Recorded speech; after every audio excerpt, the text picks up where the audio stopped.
Welcome to the Empress and the Fool. I'm Sarah Dittmore.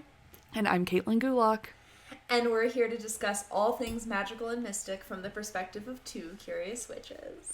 I feel like that was the first time I actually remembered what I'm supposed to say. I still don't have it memorized, so I'm very impressed. At the screen, but I feel like that came from within. Is it your emotional support screen? It is. It's like it's like when you are allowed to have notes in a test and you're like, I know this information, but having the notes makes me feel safe. Yes, because if I didn't have the notes there that I'm not looking at, then I'd forget everything. Yes. Yep. I very much feel that. Well, I just want to say, if you're listening right now, this is an episode where I highly recommend watching on YouTube. My reasoning being that Caitlin looks incredible. Thanks. And Sarah looks adorable, very springy. I decided to dress up for this episode and to glam up because today we are talking about glamour magic. One of my favorite aspects and a super interesting part of witchcraft, because I feel like witches are one of the most popular Halloween costume. Mm-hmm. So I don't think there is a person who's femme presenting who has not dressed up as a witch at least once for Halloween. Have you? Yeah. I mean, I'm trying to think about it now, and I'm like, well, yeah, of course, but never the traditional witch. Never black hat. I was Glinda the Good Witch in elementary school. Which you're very channeling right now. Oh my god, we're channeling Elphaba and Glinda right now. Oh my god, we are. So I told Caitlin before recording that spring brings out my femme side, and I'm very soft pinks, golden jewelry, light, very little makeup, and Caitlin's all black, bright red lip, hard eye makeup. It's so good.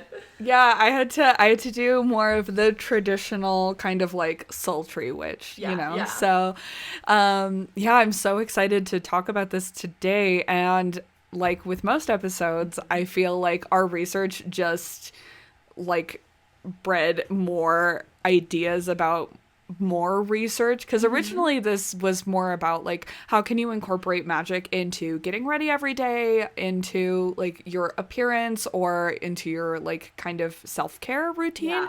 But the more that I'm assuming on your end too, but the more that we looked into glamour magic, I started really getting into why do we have this image of the witch as it is now? What is all of this kind of warty, green-skinned, pointy hat witch? Well, you see the witch in both portrayals, right? You see that, and then you see the witch as the seductress, and kind of the vibe you're channeling today with the red lip and the black low-cut dress, and it's very sexy witch as well. Yeah, and of course there are historical reasons for that that we're going to be getting into. So Nerd shit. Let's go. Before we get into all the glamorous aspects of glamour magic, do we have any updates or anything that we want to address before? My only thought and update is episode related. So is there anything you want to share before I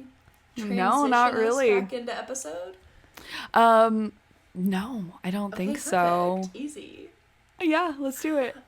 So as we were preparing for this episode, I realized, all of our publication dates of our episodes got pushed back because we missed that week with everything. And I realized this episode is now coming out on May 28th, which is 3 days before we start our month of loosely pride-themed episodes. Yay! And I thought this was such a perfect kickoff because I feel like the queer community is really the epitome of harnessing glamour magic.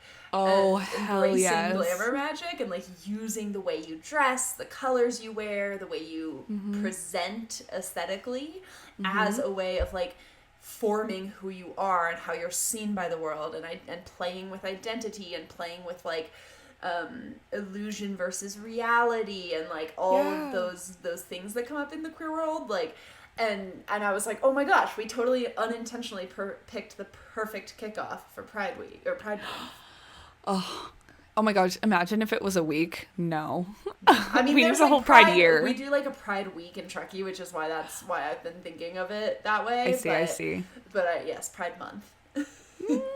Yeah, no, actually, that is really perfect because so many of the themes of this are, yes, illusion and transformation. And I think one of the really important things that we'll be talking about this next month is affirmation, and affirming who you are on the inside as outside. So actually, transitioning into the content of this episode, can I share with you a great quote on Glamour Magic that I found by Lisa Stardust?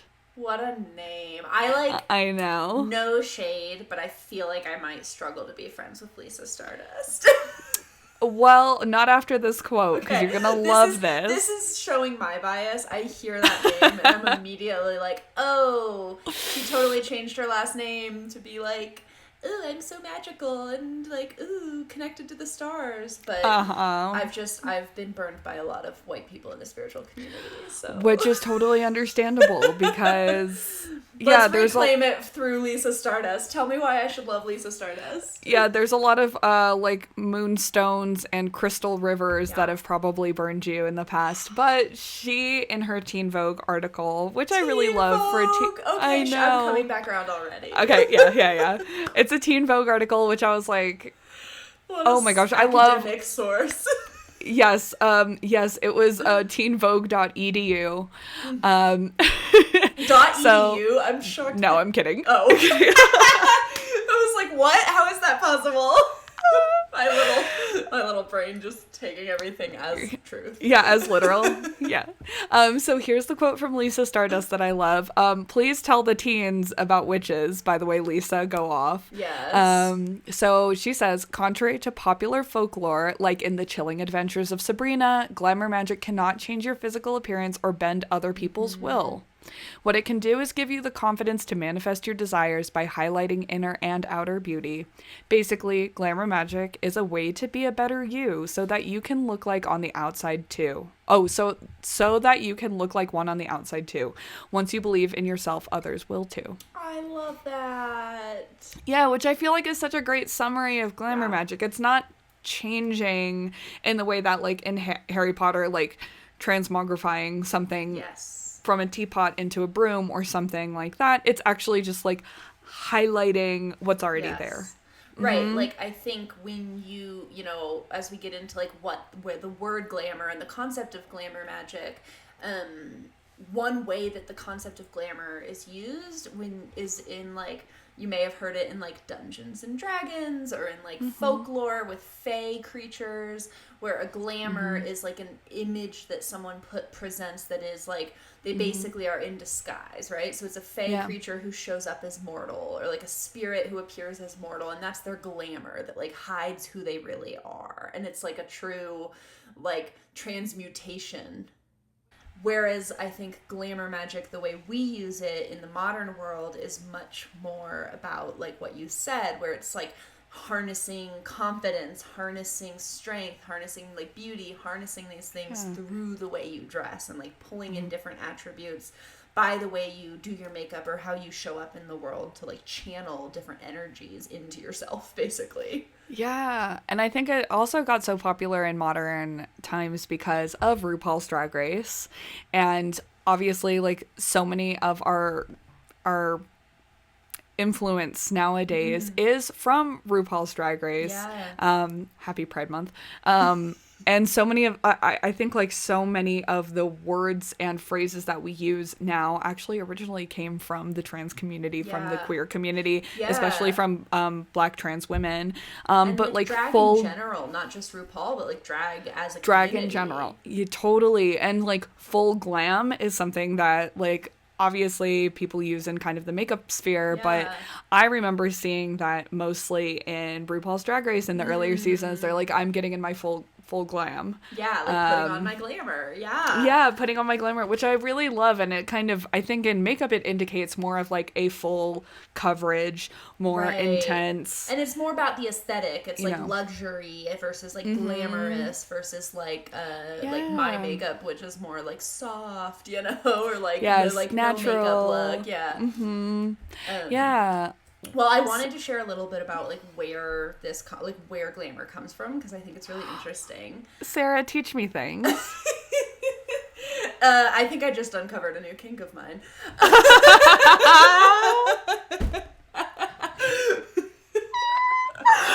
Teach me things. Yes. Okay. Like a purely platonic kink too. It sounds like it's like purely platonic kink. I'm like, oh, I'm excited. I feel flushed. So what I love about the word glamour is that the word glamour comes from the concept of glamour magic. So, like, the origins of the word glamour, when it first came around in the early 1700s, the Scottish took the word grammar, which seems like such a wild, like, how'd you go from grammar to glamour conceptually? But at the time, grammar was not, like, how to put sentences together. Grammar was the same as saying, like, academia. Oh, so, like grammar the school. Grammatica, or, like, grammar school, the Grammatica, like... These ideas of, like, schools of learning. I know. Interesting. I know. And, of course it's Scottish. Love it. I know, right? And magic was, at the time, considered a viable, like study. It was a real, like, you know, it was, like, the study of magic. It is a thing that people, like, esotericism and the occult, it's, like, these are schools of study. They existed within the Grammatica of, like, topics that people study. So cool. Right? I love that. I know. And so the Scottish changed the word grammar to create the word glamour, which literally meant a magic spell. What? How did this not come up from previous episodes? This is like so fascinating. I know. I thought it was going to be something like, oh, it was this and that, and then it got applied to magic. It's like glamour from the beginning has been considered like a spell.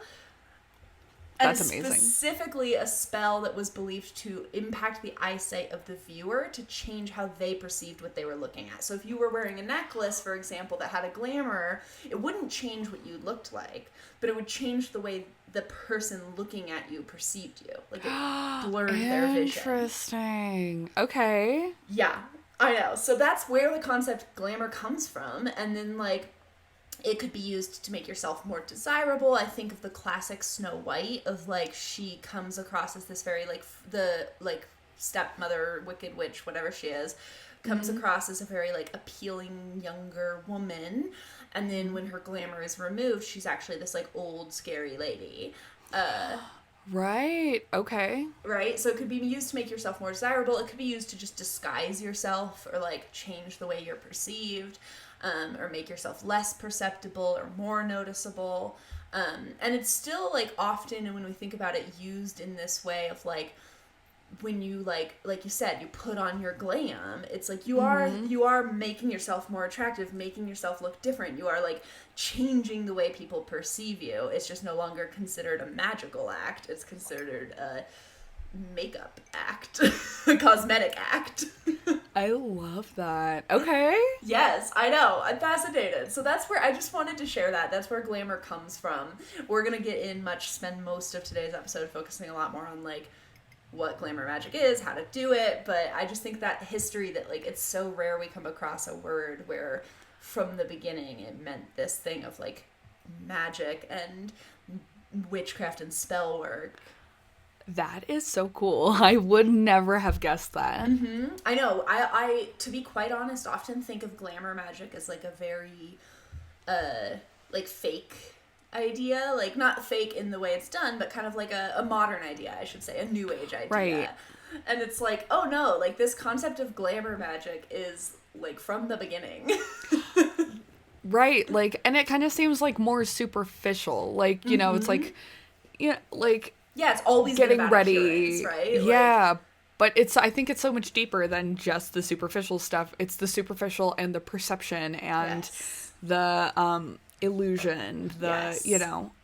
Oh, wow, this is like so. I feel like with most of our topics, it's like, wow, this is so much deeper than I thought it would go. So juicy. There's so much here. Okay, so I was really surprised at where my research started to take me. So I wanted to do a little bit on like the history of the kind of like prototypical witch. Yeah. Like our joke in all of our planning meetings, I just kept on saying like, what's the deal with the pointy hat? Yeah. Like what's the deal with the hat, and what's the deal? And I know that there's this kind of thing with the red lip, which is why I put it on today. So like, where did all of these things come from as well? And because they're so integral to the presentation of a witch. The witch's hat, as is most recently famous from Wicked, Right. originated from probably multiple cultures and multiple eras. But one of the kind of like common threads of thought around the pointy witch's hat is from Quaker women in the 17th century, as well as Jewish cultures in Europe. Oh, wow. So there's two, which is super interesting. I mean, it makes sense to me that, like, something as ubiquitous as that would not have a singular origin. It's sort of like, over time, how this different imagery got applied and then melded, and then, yeah. Yeah, I mean, so the general idea is that, so Quaker groups began kind of popping up in the UK around the 17th century. And a lot of them, pretty much all of them, not just men and women, or not just men, but also women, wore these tall black wool felt hats. Okay. So I'm going to pull up an image. I was going to say visuals. Yes. Get ready. As always, this will be on our YouTube if you want the visual, but I will do my best to describe what I'm seeing. Okay, this looks very similar to the classic witch's hat. So it's got... It's got, like, the big, wide brim, like, pointed top. It's black, but the differences, I would say, are... At the top, instead of being pointy, it, like, it's more like a cone that's been, like, cut off at the top. It has a flat top. And then she's wearing, like, black lace under it that's, like, covering the sides of her face and, like, her widow's peak. Yeah, like a little bob kind of situation. Yeah. Here, I have another one. But I thought it was really interesting. And they remind me of the pilgrim hats. They do remind me, but, like, without the buckle. And also, I'm being inspired that I think for Halloween this year, you and I should dress up as, like, not witches, but the inspiration for witches, and like pull like this kind of hat, and I guess maybe then we could be getting into some issues with like cultural appropriation of wearing someone's religious garb. But well, so it doesn't seem like this was religious garb. It seemed like it was more cultural garb. Okay. So why is this image of a Quaker have Satan behind her? I will tell you. Okay. So I'm gonna stop sharing for right now, but basically it's kind of like a lithograph, like one of these kind of like old print images, black and white, of a woman in this kind of like Quaker hat, and then with like a kind of devil creature behind her. Yeah, and she even has like the black corset around her belly, like very witchy. Like this is, if someone dressed up like this on Halloween, I would assume they were being like an old school witch. Yeah.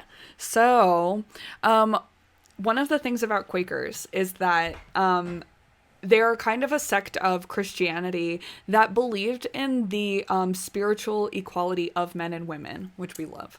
Wow. Which is like very new. Yeah, big deal. Big deal. So because it was a threat to British monarchy, the kind of like British cultural norm were like, we don't want any of this. We don't want women equal to us. It to the devil. And witchcraft. So right. One and the same in that time. I mean, of course. So that's one of the reasons why the pointy hat may be associated with witchcraft, because that was kind of around the time of persecuting witches and getting them out of the country. So here's the other origin, and it goes back a little bit further. Okay. It could also be related to this pointed cap that Jewish men wore in medieval Europe. Okay. So in 1215, way back. Yeah.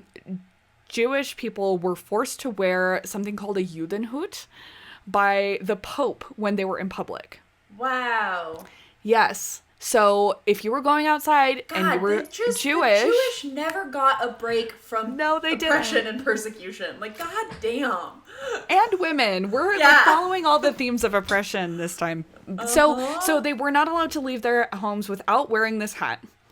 And so that was law in 1215. And let me show you a photo of a reenactment of what they looked like. I'm so excited. Wow. These are, I don't even know. Okay, I'm thinking of like the aliens from Toy Story. Yes. Where it's got like the long stem and then the little ball on top.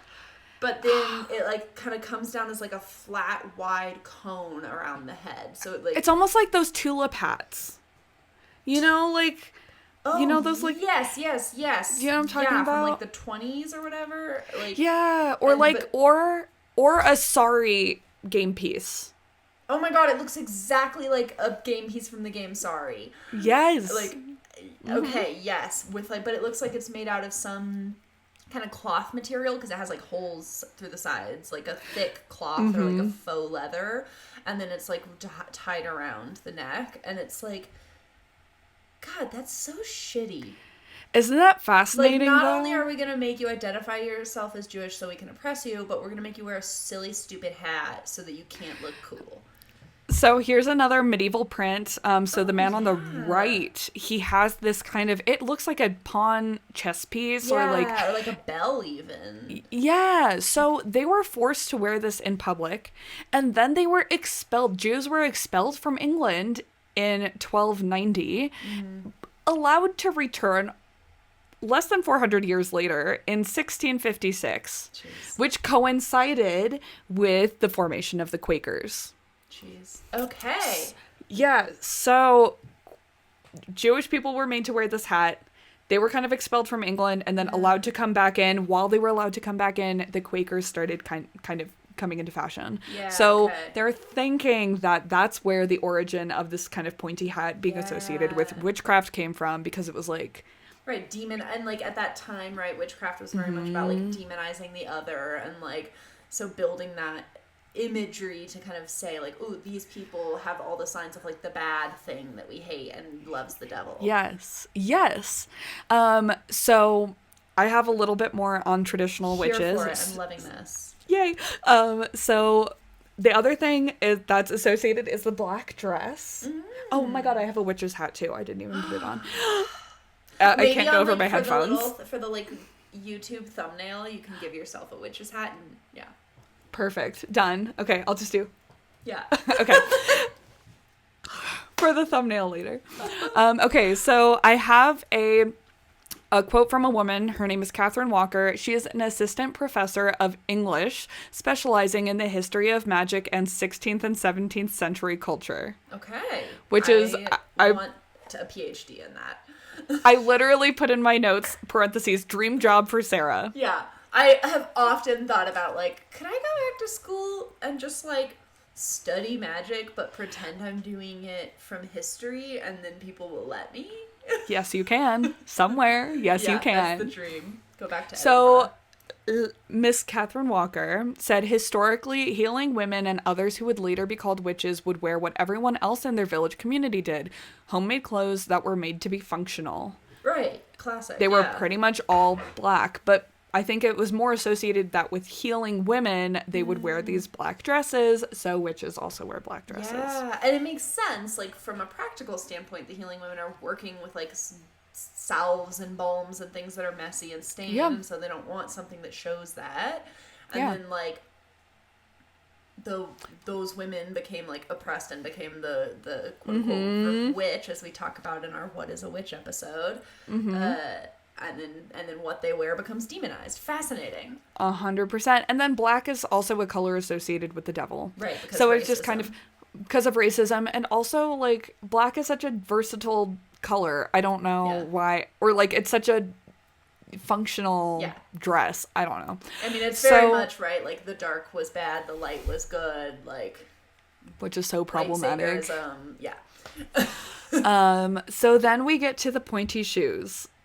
Okay. Because we have the imagery from Wizard. Yeah, I do. I don't think of their shoes very often, but you're right. They do have like pointy, like the kind curly of elf-like shoes. Yeah. Yes. So this also has a fascinating history, which I didn't really think about it. So we're like drawing on a lot of imagery from the Wizard of Oz, but the Wizard of Oz's version of the Wicked Witch of the West came from a lot of historical places. So she wasn't the first person to wear a black dress, a pointy hat, and some pointy shoes. I mean, I even think like in our What is the Witch episode, I share an image that's like one of the first known images of a witch, and she's and I'm just pulling it up on my phone real quick because of course I have it saved, and she's wearing like some sort of head, like kind of head covering, and like a dark dress and like kind of pointed shoes. So it's like it looked very different, but it still had like the echoes of what we're talking about. Right. So these pointy shoes. Okay. Let me pull up a photo for you because these are a shoe that got super popular across Europe. They were all of the fashion, all of the rage. This is called the poulon. Ooh, it looks like a jester's shoe. Yeah, so it's a French word meaning from Poland, and you speak French better than I do, so it's Poulines. Poulon. Okay, poulon, yeah. Poulon. So it means from Poland. They were all the rage in the 14th to the 16th centuries. Super pointy shoes. Yeah. You've probably seen them in all of this kind of like more medieval or like older European art. Yeah. So here's the thing. The church gets involved again. Okay. Classic. As we church always loves to have do. Its fingers and everything. Oh my god. So the church decided that the shoes were too phallic. Okay, I need to describe them better then. So it's like a thin, hard sole. It's like a thin, hard sole, and it's like a cloth shoe. And it probably comes up to like mid-ankle, and then it's got like a deep V around where that like ankle bone, that big like pointy guy would be. And then it covers the foot and comes way past the foot into like a tapered thin point, and that's it. It doesn't look phallic at all. The church says it does. Unless you have the thinnest penis of all time. This is, I mean, look, what the I'm church not is... really big about like size mattering, but that would not be a pleasant experience. No, but to be honest, the church making this whole thing is very small penis energy as well. Yeah, right? Again, not size doesn't matter. Some bishop saw that and was like, wait, that looks just like my hawk. Oh my god, I love it. Well, we must outlaw these shoes. It's embarrassing for me. The church said it was contributing to people's sexual proclivities. Okay, because they're so fucking sexy. You see a man in that shoe and you're like, I know what he's talking about. You're like, oh my goodness. I can see his ankle and his pointy shoes.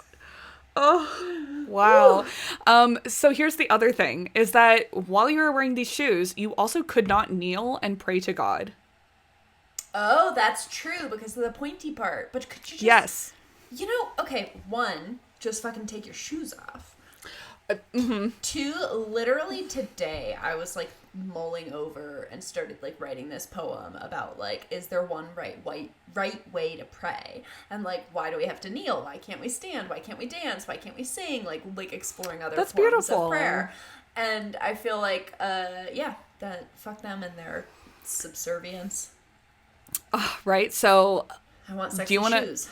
Do you want to know what these were called? Yes. Satan's claws. Satan's claws. That's what these shoes were nicknamed. Sexier. I know. Okay, so I know. For Halloween, Satan's claws on the feet. Yes. A, like, Quaker hat on the head. I'm loving a black dress. Black dress, and people are gonna be like, "What is happening?" And I'm like, "I'm a traditional witch, bitch." Amazing. So just a few more things on the kind of like old image of the witch. Please. Just really quick. So like witches, like we said at the top of the episode, were associated with this kind of like sexy, seductress kind of look. Yeah. But they were also associated on the other end of the spectrum as being these like ugly creatures. Yeah. So they would have a crooked nose. which again is rooted in anti-Semitism. I could have told you that. I'm reading I'm reading Roald Dahl's Matilda right now, and I'm like, you know, Roald Dahl is complicated and anti-Semitic and fat-phobic and whatever, but Matilda, not whatever, like, it's a problem. It's a problem. Matilda, growing up, was, like, my favorite, and so I was like, oh, I want to reread Matilda, like, see how it, you know, feels now, and it's still very fun and very magical, but there's all the Roald Dahl, like, doodles throughout the book, and the way he doodles the dad is, like, classic anti-Semitism, and so when you said, like, crooked nose, that came to mind right away. It's so yeah, a lot of his old, like, drawings are super problematic, but, like, that's where all this, you know, kind of like this long, crooked, hooked nose was associated with, again, like we were talking about before, the Jewish hats, the Jewish nose. It sucks. It's horrible. It's not even, it doesn't even make sense. It's so predictable, though. Like, of course. It's like, oh, someone practices a religion that challenges our views. We're going to demonize them and then take all of these stereotypes we create about them to bring into the stereotypes we create as, like, the ultimate satanic evil. Yeah, and it's also something that, like, I'm going to talk about this too, is the physiognomy. Physiognomy. I don't know what that word means. Yeah, so there's this old idea. It's called physiognomy. It's physiognomy. Okay. Physiognomy. Sure. It's the idea that your facial characteristics would reveal your personality traits. Oh, so like eugenics 101.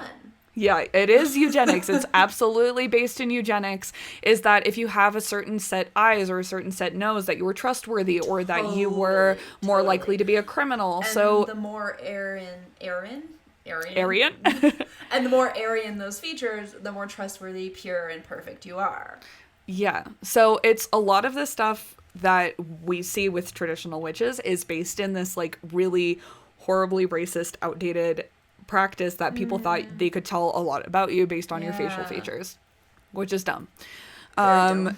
Yeah. So then we have the wart, like witch's warts. Yeah. Is called a witch's mark, which is a spot on the body where she would. I do know about this. Yes. This is. I did not know this. Yeah, this is okay. If you read like any sort of like books that have kind of classic witch portrayals and all, there's always something about like the witch's mark, and it's usually like around the hips and like under the clothes.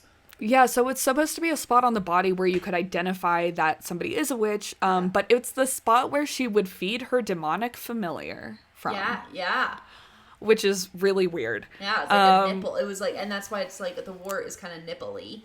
Oh, and it's okay. Like, it was like a nipple elsewhere on your body that you would literally like it'd suckle on you. Oh my gosh. So then the other one is wrinkles. Apparently they said that women were more susceptible to the devil's influence, but especially older women. Fuck that. Witches being kind of hunched and wrinkly. That's kind of the idea of that. And then we got... Even that long ago, like, beauty standards were so fucking unrealistic. Don't age or you'll be considered a witch. Yeah, or... Okay, also, like, older women are some of, like, the hardest, most integritous people that I know, and to associate them with being, like, susceptible to this, like, devil stuff is just so silly. And then the last one that I have here is that green skin, which was made famous again by Wicked Witch of the West, was a thing way before The Wizard of Oz even came out. And even in the original book by L. Frank Baum, there is no mention of her skin tone. What? That's like such a huge... I guess that's a huge part of Wicked. That's not a huge part of The Wizard of Oz. Yeah, she is not green. There is no skin color mentioned. There are illustrations in the original book, but it's black and white. Right. Yeah, so green is associated with the devil.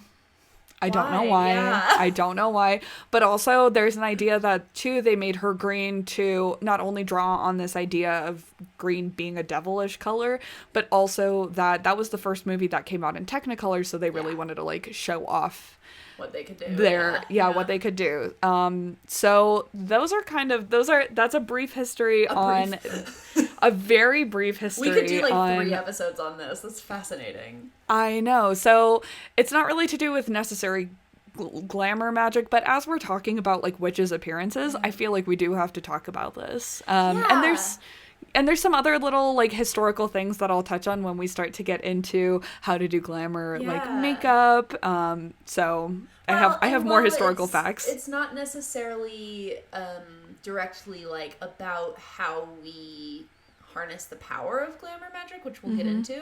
I do think it really touches on like how physical appearance works, like how like the power of your appearance and the power of like clothing choices and accessory choices and makeup and like the way you show up in the world is a kind of like spell, but it also like evokes, I mean, to me, it brings me into this conversation of like glamour magic as a way of harnessing archetypes, where like that is the witch archetype. And like when we want to feel super witchy, right, we put on our black dress, we like put exactly like the classic look is very much a way to like connect with the classic idea of like the witch, whether that be more of like a reclamation of the power of the witch, or whether that be like kind of playing with the stereotypes. But I think that like so much for me about glamour magic, and we'll explore other ways of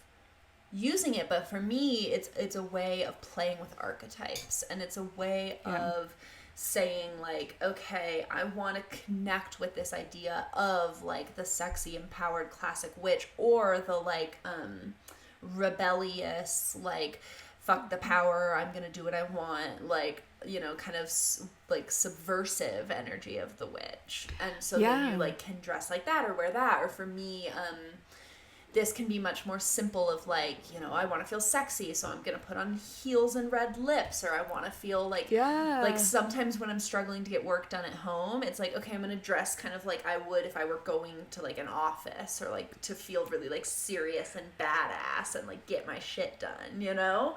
And so like harnessing that. And then I think you can play with archetypes on a bigger scale too, of like, you know, I want to bring in the energy of name a goddess or a celebrity or a hero or something. When you said goddess, why is the first person I thought of Freddie Mercury?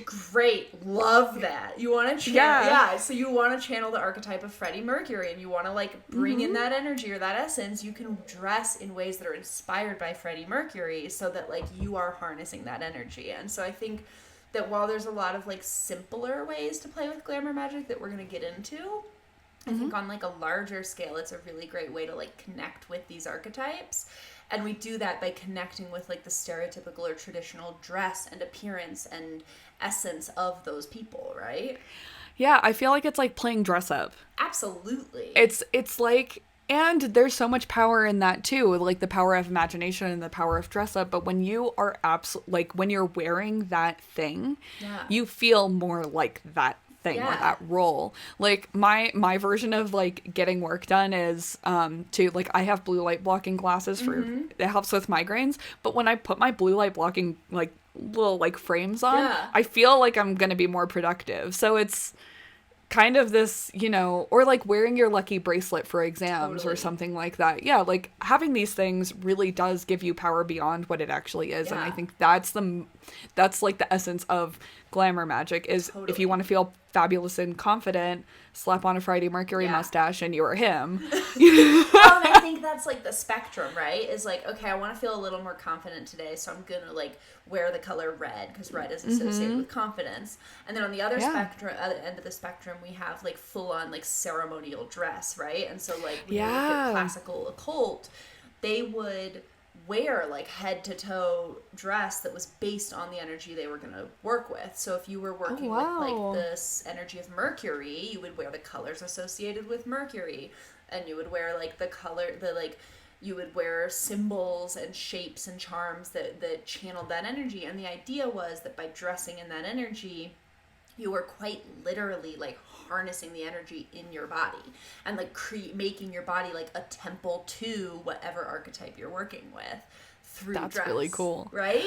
But I think that's the like the beautiful part about magic as well is that there's such a spectrum of scale in which you can work with it. Is that you can go that full blown route, or you can just wear the little charm or keep that little thing on you that does make you feel protected. And that's like the power. I think that's the power of glamour magic is the things that we put on any scale. Totally. To make us feel a different way or more. Yeah, which I think is a really great transition into like maybe sharing some of those smaller ways that most of us who aren't going to like do a full-on occult ceremonial magic ritual. But when are we not? I mean, you and I might, but but many of our listeners are probably more likely to just put on a different color lipstick. So let's share a little bit about like that side of what glamour magic can look like. Yeah, I think we should start with just kind of like the basic area of self-care, which is glamour magic, which is like skincare and showering and kind of like that area of self-care. I think that's great because as someone personally, like I love aesthetics and I love like getting cute, but I also like live in the mountains and don't wear a lot of makeup and so this is definitely where my foundation is for glamour magic. Like this is where foundation this is where I play the most, and I think that this sort of borders the line of like glamour magic and just straight up magic, and that I use a lot of these tools not necessarily to change the way I'm like perceived, but rather to do like a protection spell or a cleansing spell. But I think that, you know, one really great way to start playing around with these things is just to integrate it into the stuff you're already doing every day. So, you know, taking a shower, brushing your hair, washing your face, exfoliating, putting lotion on, like those are all daily rituals, which means they're all opportunities to turn them into magical rituals. Yeah, and I think the way you do that is through intention and through thinking about these things. And I mean, you should be putting on sunscreen every day, but like when you Caitlin. Yes, everybody should wear a SPF moisturizer every day, even if it's cloudy, because the UV rays are still there. I'm literally sitting inside recording a podcast and I have SPF moisturizer on. Same. Love me some SPF. My foundation has SPF in Ditto. it too. Yes, I love it. But like the way that you do that can be really healing too. So like starting with kind of, like Sarah said, a bath or a shower is that physical idea of cleansing off or like getting rid of like bad energy. Like when you come home after a bad day, especially like in my work when I'm like, oh my God, that day was absolutely a shit show and I'm gross and sweaty and smell bad. I'm kind of also ideating. I'm like kind of imagining all of those negative energies washing off of me too, and like getting that's why like we feel so renewed after a shower. Like when you're in a bad mood, you're like, oh, go take a shower, and you kind of feel a little bit better afterwards. And I think like whether you're doing it through intention or through actually like saying an incantation or a spell or visualization of like seeing the energy leave or bringing in energy, I think that, you know, turning any of these simple acts into a ritual is like a great first place to start with glamour magic. Some of like just a quick overview of like how I do this. I try to basically think like, what is the energy of the thing I'm already doing, and then the energy I want to bring in, and aligning those. So for example, I will use showering for releasing blocks or cloudy energy or like getting other people's energy off of me, whereas I'll use like lotion for like bringing in nourishment and like the energy that I need, like asking my body to be energized and nourished and supple. Also like eye cream to see the true nature of things, like, you know, because I'm working with my eyes. Yeah, I like that one a lot. What's some other ones? Sunscreen I always think of as protection, so I will often say when I'm putting on my sunscreen, like, may I be protected from all who would cause me harm intentionally or otherwise. Especially the sun. Yeah, including the sun. Or like if I'm putting on like lip balm or chapstick, I might ask that my words be received as like sweet or appealing, or may my words be true and honest, like whatever I want my words to be that day, depending on who I'm talking to. But so those are like very basic, like before you get into the the glamour of like putting on makeup, putting on hair, putting on clothing. Like these are some simple ways to turn your daily self-care rituals into like level 1 glamour magic. I love that. So the other thing that I did find in kind of this like, you know, like in the bathroom phase of like just daily hygiene stuff. The other one that I found that I really love, because I struggle with like self-image and body image sometimes, like most people do, and I feel very vulnerable saying that, but hey, like You're it just helps. human. I'm human, man. And it helps. But so one of the things that I really love to do as well is, and this is actually a part of some witches rituals. That was really hard to say. Witches rituals. Is the rituals. The rituals. I love that. Is to sit in front of a mirror and like really look at yourself, especially like while naked or just out of the shower, and to just really like give yourself a lot of love, to really like sit with the image of yourself without anything kind of covering or adorning, and like really working on loving every part of yourself. And that is glamour magic, is starting with the like very foundations of who you are and what you got. And it's a wonderful thing. I think one of the things that I really love hanging on to or like holding on to, especially because I have a lot of experience working with eating disorders, is this body is doing so much for me. This, like, my stomach is holding like a lot of protection, and it's giving me like turning food into nutrients for me, you know, like doing that with every single part of your body. And I think that is so essence of glamour magic, of taking what you got and really like thinking about how it's helping you, how it's transforming the way you look at it. Like it's like not only transforming, like glamour magic isn't only about transforming the way others perceive you. It's about like that starts from transforming the way you perceive yourself, right? Like you have to believe that you are confident to give off the energy of confidence. And so like you have to believe that your body is worthy first, you know? Yeah. You're like, how are you gonna love anyone else if you don't love yourself first? What's that saying?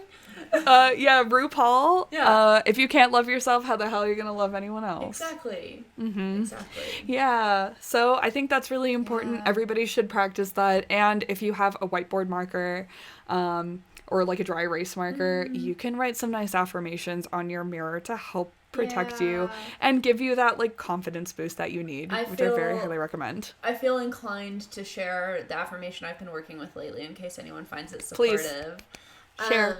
So, you know, I've been dealing with a lot with my body lately because of all this chronic pain, and I spend a lot of time being very mad at my body and like in anger and frustration with my body.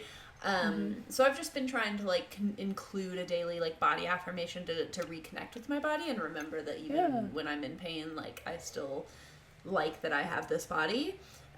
And so the affirmation I've been saying is, it is safe to be in my body. I am willingly choosing to be in my body. I want to be in my body. I am grateful for my body, and I love my body. I love that. I like how those like really build on each other too. I feel like it's like it's working that through hierarchy. All the things. It's like, you know, I've had times of trauma, of feeling unsafe in my body. I've had times of like, you know, mental illness, of not wanting to be in my body. I've had like times of physical illness, of not wanting to be in my body. And then like it's, you know, or not feeling grateful for my body and focusing on what it does wrong for me instead of what it does right for me. So it's like those are all still true things I grapple with, but then also these are true things I love and appreciate about my body. So it holds space for both. I love this so much. I feel like this is every time we have like episodes, I feel like there's some like part of me that's healed. I think that's just friendship, babe. Fuck off. I love that. I mean, also we're having like real talks on these episodes, but yeah. Oh my god, I love you. I love you too. Oh. So I think that's a great place to start. Is start with the body, start with what's beneath all of the layers, right? And like as you put on more layers, what energy, what essences are you trying to bring in, whether it be about your perception, like, you know, may my words be perceived as like sweet and appealing, or about your needs. Like, may this note, as I put on this lotion, may my body be nourished and have what it needs and the energy it needs to get through everything it faces today, right? Like, there's tiers.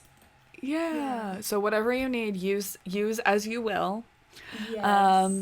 But for on the surface of your body, we're going to talk about a little bit of makeup. If that's cool, we can move on to that.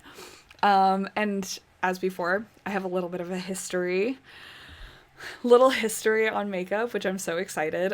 I'm doing I'm really feeling my witch self right now. Your glamour magic is working. You're really vibing with yes. Yeah. And I love these. You can't see it if you're on the podcast, but I love these sleeves. They're epic sleeves. They're really cute little leaf petal sleeves that are making me feel like I need to do incantations with my incantations are spoken. Little spells with my hands. Incantations is right too. You could put in wristbands. Well, you could incantate as you use your hands. So it could be I summon the spirits too. I summon great podcast spirits. And tell me about makeup.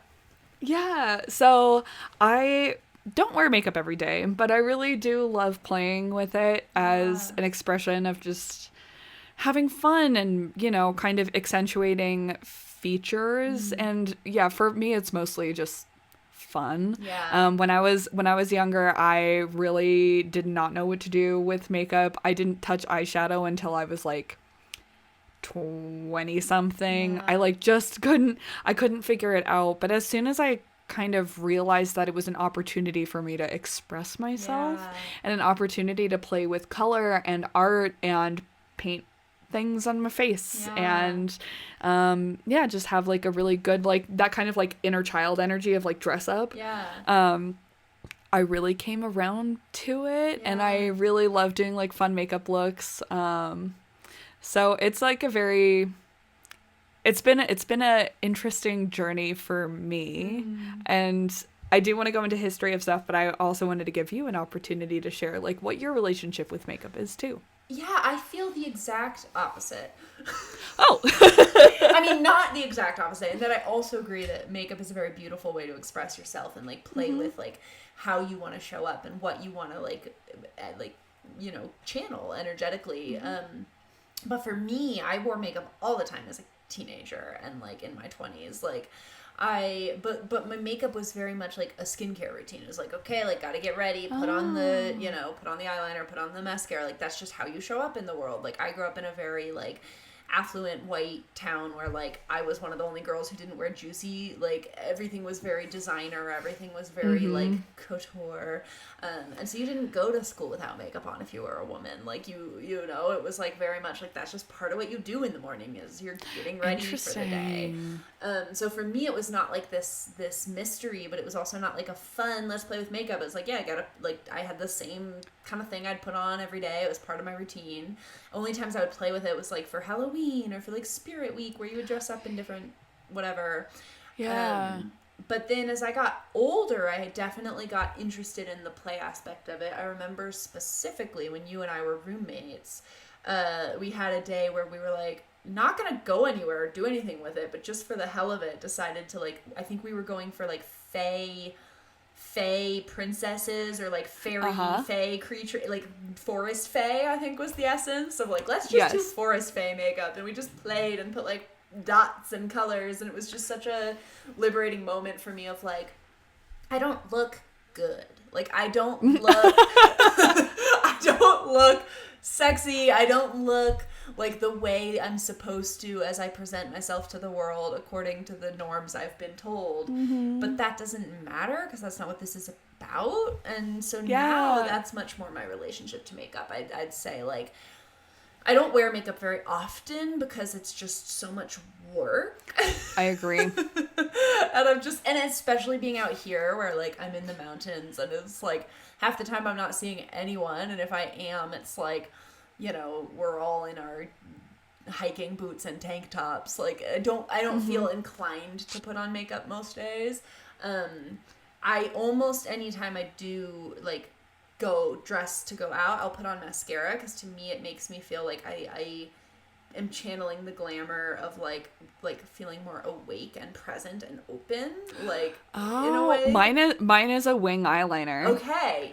Yeah. That's like my easy. That's the only thing I put on before work. Yeah. If I put anything Mine's mascara. on. It's like there's something about it though to me that feels very like, if I don't put on mascara, it feels like more like I'm just like hanging. If I put on mascara, it's like I'm fucking here.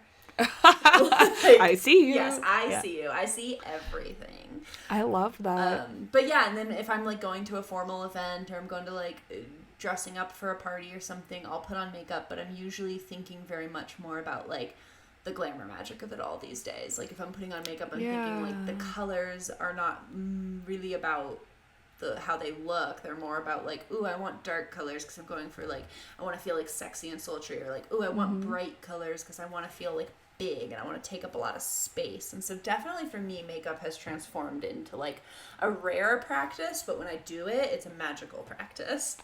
I love, and I'm gonna actually add an addendum to what I said. I did wear makeup in middle school. I started to wear eyeliner, but it was just this crazy raccoon eyeliner that would drip like halfway down my... Yeah. Oh my god, Avril Lavigne was also my idol. But I was applying eyeliner not the way that I do today.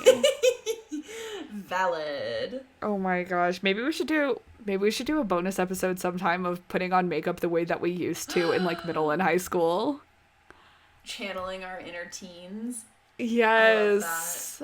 So we've talked about like, you know, how our relationship to makeup changes, but I think one of like the classic glamour magic objects to me is like the red lip, because it's like even in like teen Vogue, right? Like back in the day, I remember hearing that of like, oh, if you're feeling shitty about yourself, like put on red lipstick and go out, like for self-confidence. Like that is such a ingrained tool in like the femme culture of like put on a red lip to like feel sexy, to feel confident, to feel empowered, and like get attention and make people want to look at your lips. And like so you have done some research on the history of the red lip, which I'm very excited about.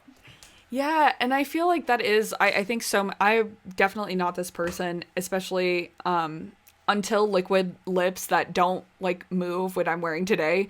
Until those came around, I stayed far away from lipstick because every time I put it on, I would look like a toddler and it would go lip everywhere. Gloss girly for sure. To this day, I'm like way more lip gloss than lipstick. But it's such a key piece of makeup. It's, you know, like eyeshadow or eyeliner and then lipstick, and then people feel like a full kind of like face armor. But so lipstick, especially red lipstick, has a really, really fascinating history. I'm gonna start with a fun fact. So fun fact, the oldest lipstick was recently found in Iran 4,000 years ago. Wow. Yeah, so that's the oldest one that we can find. Okay.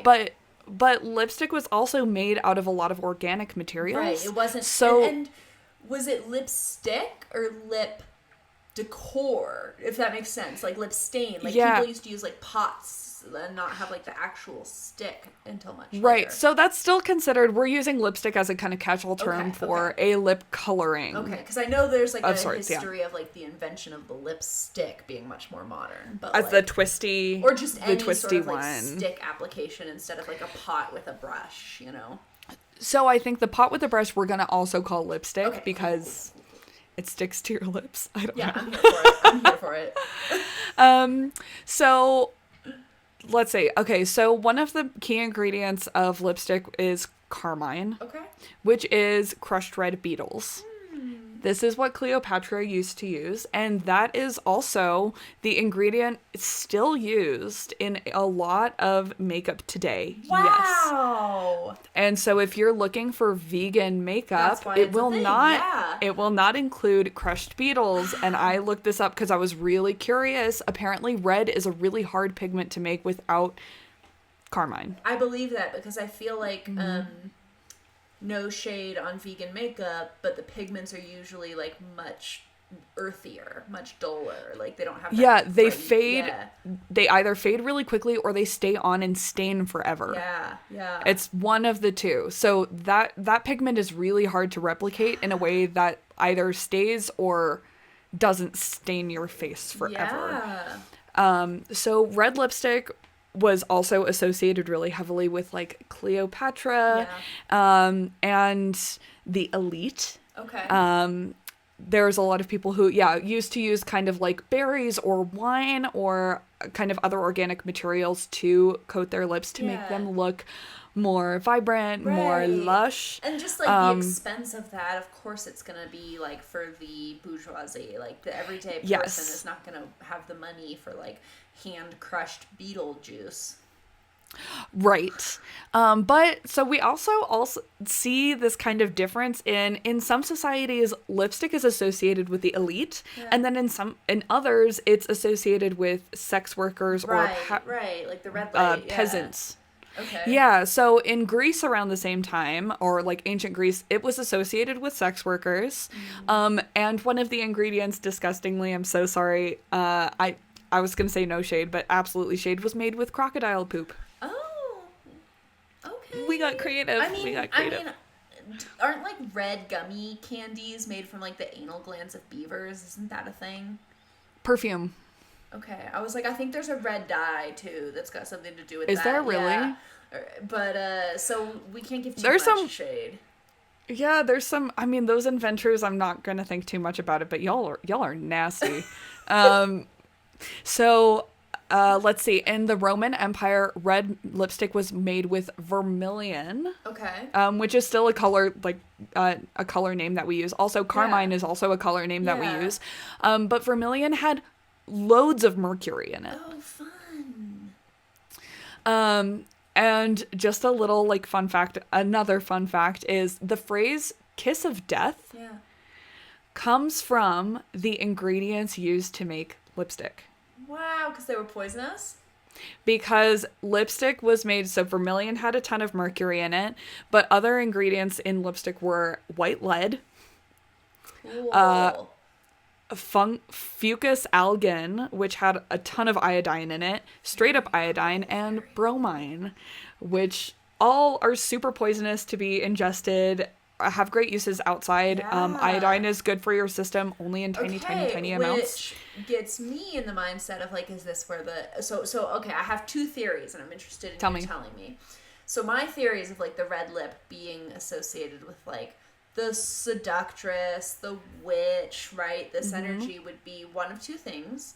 One, the sexy of it all, of like it's bringing attention to your lips. It's very much like you know, there was definitely a phase of purity culture where like your head has to be covered, your ankles have to be covered, your wrists have to be covered, like and so like bringing attention to your lips in that way would be a very big like no. But then the other part of it that would make me is like the evil like Black Widow energy of like, or like Poison Ivy energy of like, she's not just a seductress, but her kiss can kill, you know? And so that's where I would go based on the history you've told me, but tell me the real truth. No, you are absolutely spot on.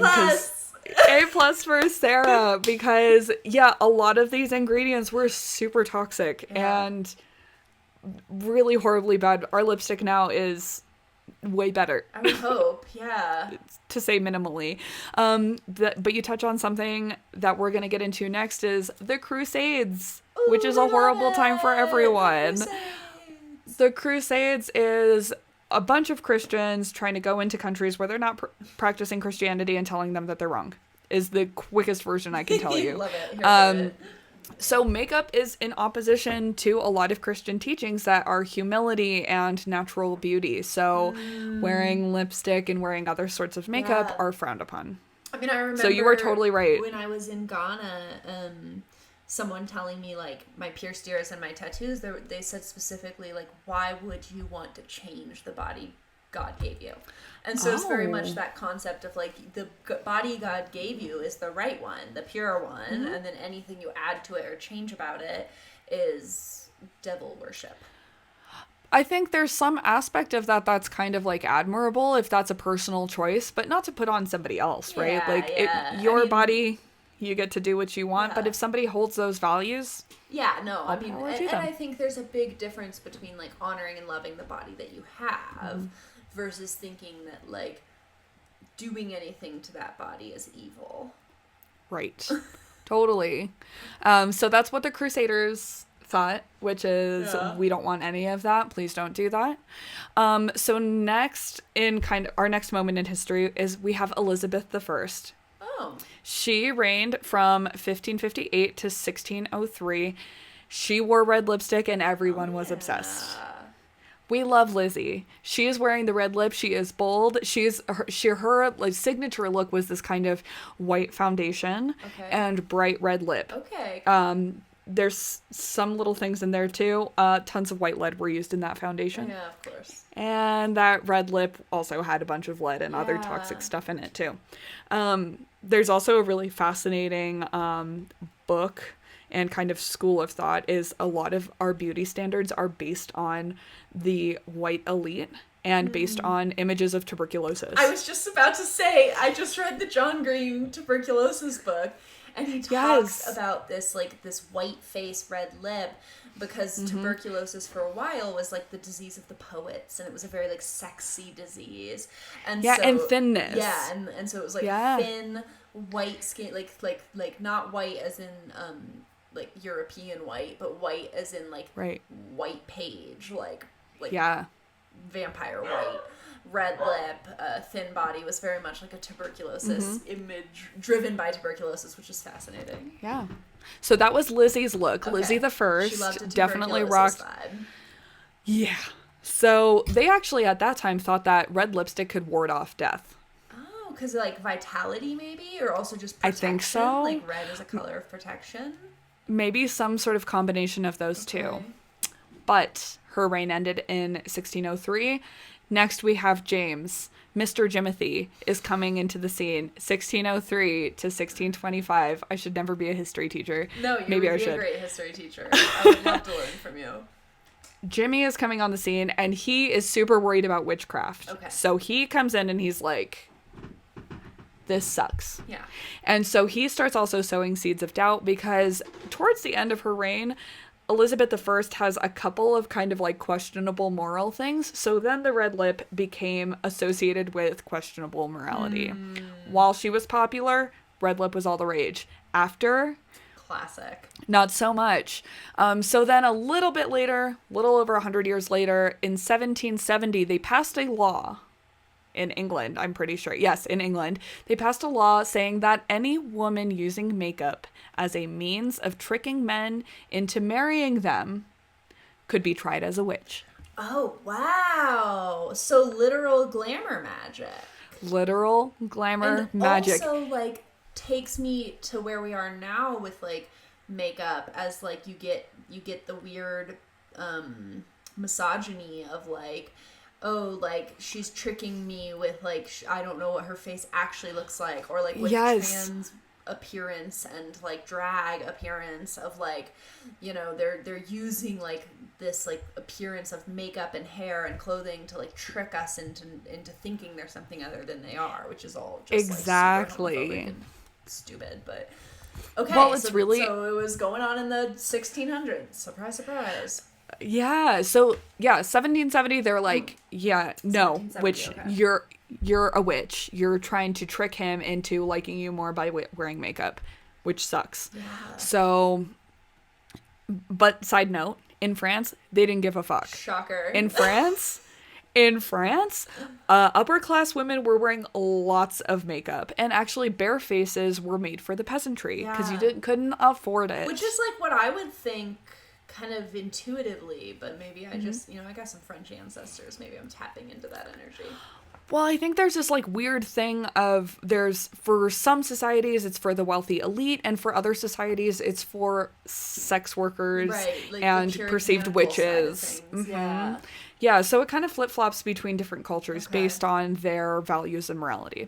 So, in the 18th and 19th centuries, we're moving up a little bit in time. Queen Victoria says that red lipstick is impolite. Oh no, don't wear red lipstick. Whatever, Queen Victoria. She did a lot of stuff, but that one is a thing that I'm not really a fan of. But moving into modern movements that you said, kind of like the modern women's rights movement, and back in kind of like of yes, and like red lipstick has a huge role, or like a huge spotlight in the women's suffrage movement. Oh, very so cool. One famous suffragette, Elizabeth Arden, gave out red lipstick tubes to other famous suffragettes, including Elizabeth Cady Stanton, to wear as a symbol of resistance. That's awesome. So and just here, like talking about glamour magic again, like the red lip, as we were saying, like being a source of confidence, of like empowerment, of strength, and like red being a color associated with like power. I love that.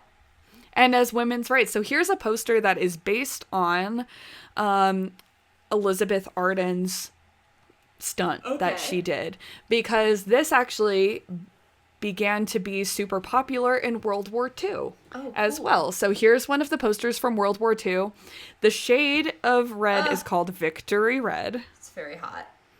It's very hot. And then, sorry, I have another one too. So this is kind of like an old and classic. Both of these images are like black and white, like classic, like 40s beauty with like a bright red lip as the only spot of color. Yeah. So during World War II, we had a kind of a similar trend with World War I, where all the men went off to war. And who is making things, who's taking care of the home, who's working all the jobs that all the men had to go off and fight? Women. And so women's rights like really starts to ramp up, and women are all at home. We're going to do the jobs and we're going to look hot doing it. Yes. And actually, red lipstick, the symbol of rebellion for the women's suffragette movement, became a symbol of rebellion and patriotic femininity. So that's why we have shades like Victory Red. So cool. And another fun fact, Hitler apparently hated it. Good, then all the more reason to put on all the makeup. Fuck Hitler. Yes. So this red lipstick I'm wearing today is a big fuck Hitler, because he hated red lipstick. Oh. Incredible. So then after that, we start to see like red lipstick being associated with figures like Marilyn Monroe and Audrey Hepburn and other stars. More modern is, Taylor Swift has her red lipstick. Swift.